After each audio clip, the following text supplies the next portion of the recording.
The CAT syllabus is vast. I have to do a lot of reading, I have to solve a lot of DLR cases, and there is so much in quant, such as arithmetic, algebra, geometry, and much, much more.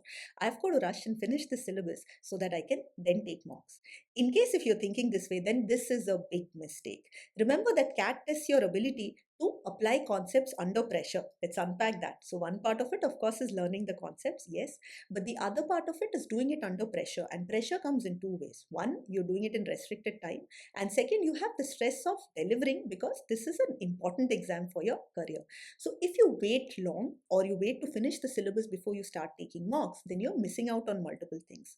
First off, you fail to identify your strong and your weak areas. Remember, the CAT exam is very different from school. So what was your strength in school need not be your strength in CAT.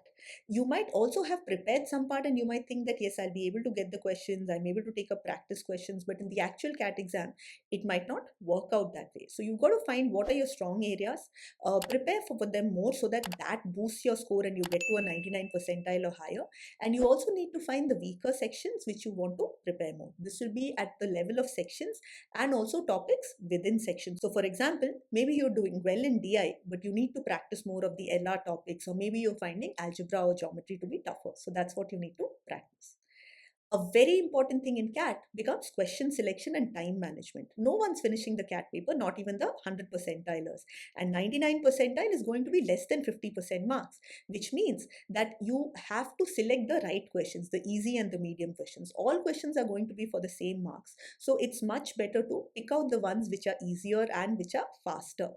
This means that you have to choose the right RCs, the ones which are easier for you, the easy DILR cases, and you've got to have the discipline to leave the ones which are hard. Maybe you spend 10 minutes in a DILR case, but instead of spending more time because you have invested these 10 minutes, you've got to cut your losses and find the next case which you can solve.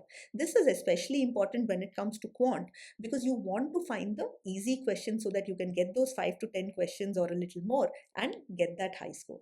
Now, if you want to know more about quant strategy specifically, then I'll link a 688 video for you in the description and the first pinned comment. It's something which has been very helpful for students. But coming back here, mocks are going to be very helpful to help you develop this discipline and choose your questions. And last, taking these 2-hour mocks is going to help you build endurance.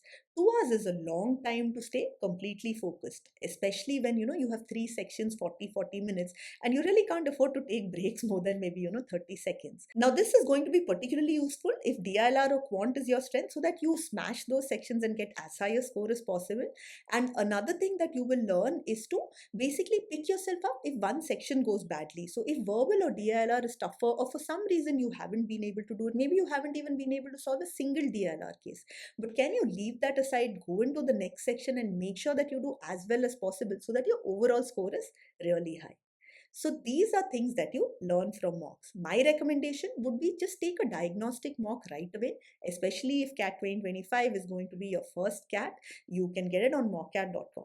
This will give you an idea of what the CAT exam is like, what are the features that you have in the question paper palette, what can you use, what's the structure like, what are your strong and weak areas. Take it with a zero target. The idea is just for it to be diagnostic and for you to figure out how you should prepare. And if you want to know more about preparation, then I will link another video which speaks about how you can structure your time from now all the way till the CAT exam. But if you have any other worries, then check out our entire Mythbusters series. And if you have more questions, just put it in the comments and I will help you with those as well.